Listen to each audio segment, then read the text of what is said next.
మాచర్ల నియోజకవర్గ మాజీ MLA YCP నేత పిన్నెల్లి రామకృష్ణారెడ్డి నెల్లూరు జైలు నుంచి విడుదలయ్యారు. నిన్న హైకోర్టు ఆయనకు అన్ని కేసుల్లో కూడా కొన్ని షరతులతో కూడిన బెయిల్ మంజూరు చేసింది.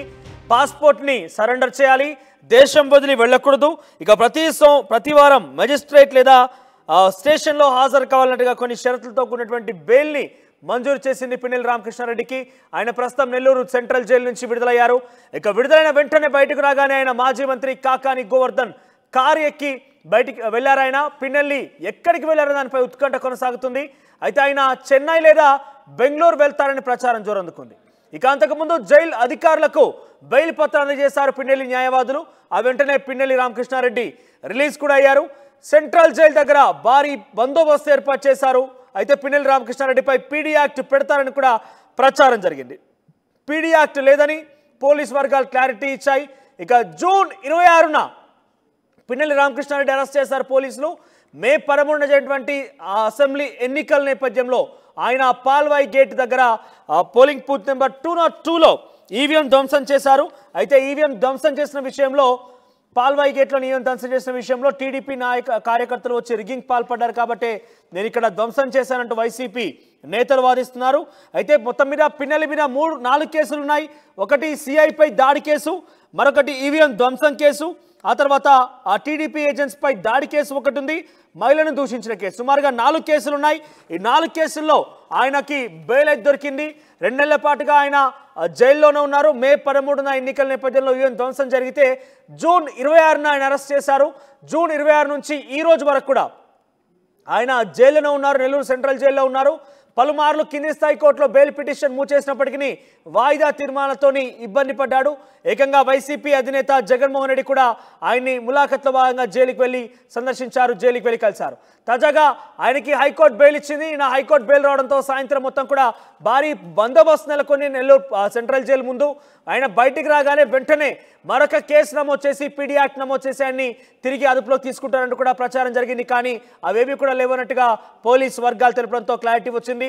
తాజాగా ఆయన బయటకు విడుదల కాగానే మాజీ మంత్రి కాకాని గోవర్ధన్ కారెక్కి వెళ్ళిపోయారు. అయితే బెంగళూరు లేదా చెన్నై వెళ్లే అవకాశం ఉన్నట్టుగా అంచనా వేస్తున్నారు. అయితే ఎక్కడికి వెళ్తారన్న దానిపై ఉత్కంఠ కొనసాగుతుంది. అయితే కాకాని గోవర్ధన్ ఆర్టీవీతో మాట్లాడారు. ఆయన పిన్నెల్లి రామకృష్ణారెడ్డి విడుదల, ఆయన ఎక్కడికి వెళ్ళబోతున్న అంశంపై కొంత ఆర్టీవీతో చర్చించారు. ఏం మాట్లాడారో చూద్దాం.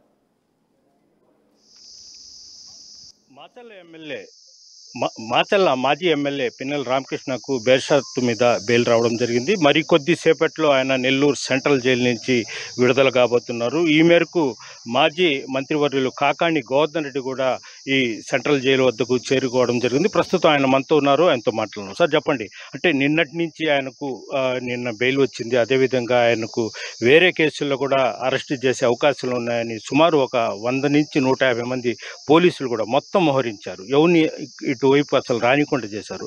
ఇది ఎలా చూస్తారు మీరు?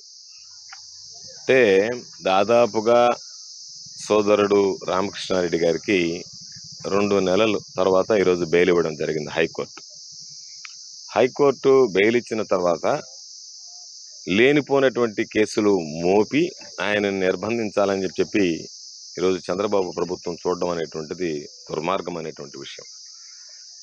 ఎందుకంటే చిన్న చిన్న కేసులు, ఈవీఎంలకు సంబంధించి అనేక రకాలైనటువంటి కేసులు గతంలో మనం చూసాం. ఈవీఎంలు తీసుకెళ్ళిన చూసాం, బావుల్లో వేసినటువంటి ఉన్నాం. మొన్న జరిగినటువంటి సంఘటనలో కూడా తెలుగుదేశం పార్టీకి సంబంధించినటువంటి అభ్యర్థులు కూడా వీటికి సంబంధించి కొన్ని దుశ్చర్యలకు పాల్పడడం, ఈవీఎంలను పగలగొట్టడం జరిగింది. అయితే ఈరోజు అదేదో దేశద్రోహంలాగా, చేయకూడనటువంటి నేరంలాగా అనేక రకాలైనటువంటి ఇవన్నీ చట్టంలో ఉన్నటువంటి అనేక రకాలైనటువంటి సెక్షన్లు పెట్టడం, ఎక్స్ప్లోజివ్ సెక్షన్ పెట్టడం, రకరకాలైనటువంటివి పెట్టి ఆయనని 2 నెలలు జైలుకి పంపినటువంటి చంద్రబాబుకి కక్ష తీరినట్టు లేదు. అందుకని ఆ కక్ష సాధింపులో భాగంగా ఏదో ఒక విధంగా మరలా ఆయన్ని జైల్లో నిర్బంధించాలనేటువంటి ఆలోచన చేయడం దుర్మార్గం. తప్పనిసరిగా ఈ ప్రభుత్వానికి ఇంత నియంతృత్వ పోకడలు. ఈరోజు పిన్నెల్లి రామకృష్ణారెడ్డికి ఇన్ని రోజులు బెయిల్ రాకుండా నిర్బంధించడమే వైఎస్ఆర్ కాంగ్రెస్ పార్టీ శ్రేణుల్లోనే కాకుండా ఇతర పార్టీలకు సంబంధించినటువంటి సానుభూతి పరులు, సాధారణంగా న్యూట్రల్గా ఉండేటువంటి వ్యక్తులు కూడా ఈరోజు బాధపడుతున్నారు. ఇంత కక్ష సాధింపు అవసరమా ప్రజాస్వామ్య వ్యవస్థలోని? అటువంటిది చంద్రబాబు నాయుడు మరింత కక్ష సాధింపులకు పాల్పడే కొంది జనాలలో పలచన కావడం తప్ప చంద్రబాబు నాయుడు నాయకత్వానికి కానీ, చంద్రబాబు నాయుడు పరిపాలనకు కానీ, చంద్రబాబు నాయుడు ప్రభుత్వానికి కానీ ఏమాత్రం మంచిది కాదు. ఇప్పటికైనా కక్ష సాధింపు చర్యలు మానుకోకపోతే వైఎస్ఆర్ కాంగ్రెస్ పార్టీకి సంబంధించినటువంటి మేమందరం జగన్మోహన్ రెడ్డి గారి కోసం ప్రాణం ఇవ్వడానికైనా సిద్ధంగా ఉంటాం. వైఎస్ఆర్ కాంగ్రెస్ పార్టీకి మళ్ళా పునరుత్తేజం ప్రసాదించి మళ్ళా పూర్వపు వైభవం వెలుగు తీసుకొచ్చేదానికి పనిచేస్తాం. జైళ్ళకి, కేసులకి, వేటికి భయపడేది ఉండదు. కాబట్టి చంద్రబాబు నాయుడు ఓపికన్న రోజులు మమ్మల్ని అందరినీ నిర్బంధించిన అందరం సిద్ధంగా ఉన్నాం.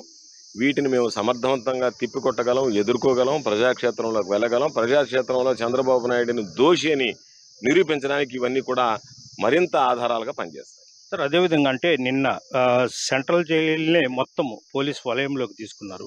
ఆయన అనుచరులు కానీ, అదేవిధంగా వైఎస్ఆర్సీపీ పార్టీ కార్యకర్తలు కానీ, అభిమానులు ఎవరిని అసలు రానికుండా అడ్డుకున్నారు. దీన్ని ఎలా చూస్తారు? అదేవిధంగా నెల్లూరు సిటీలో ఉన్న లాడ్జీలు మొత్తం సోదా చేశారు, గందరగోళం సృష్టించారు. దీన్ని ఎలా చూడొచ్చు? అంటే ఇది శాంతి భద్రతల సమస్యగానే మనం చూడాల్సినటువంటి పరిస్థితి ఏర్పడుతుంది. ఎందుకంటే నిన్న బెయిల్ వచ్చినప్పటికీ కూడా నిన్న ఆయన విడుదల కాడు అనేటువంటి సమాచారం మాకుంది. కాబట్టి మేమెవరం కూడా ఇటు పక్కకు రాలేదు. కారణం ఏమిటంటే బెయిల్ మంజూరైన తర్వాత దానికి సంబంధించినటువంటి షూరిటీస్ అన్ని ప్రొడ్యూస్ చేయాలని చెప్పి బెయిల్ మంజూరు కాగానే అసలు విడుదలవుతాడా లేదా ఈ రోజున తెలియకుండానే పోలీసుల హడావిడి చూస్తేనే చంద్రబాబు నాయుడు పరిపాలన తీరు అర్థమవుతుంది.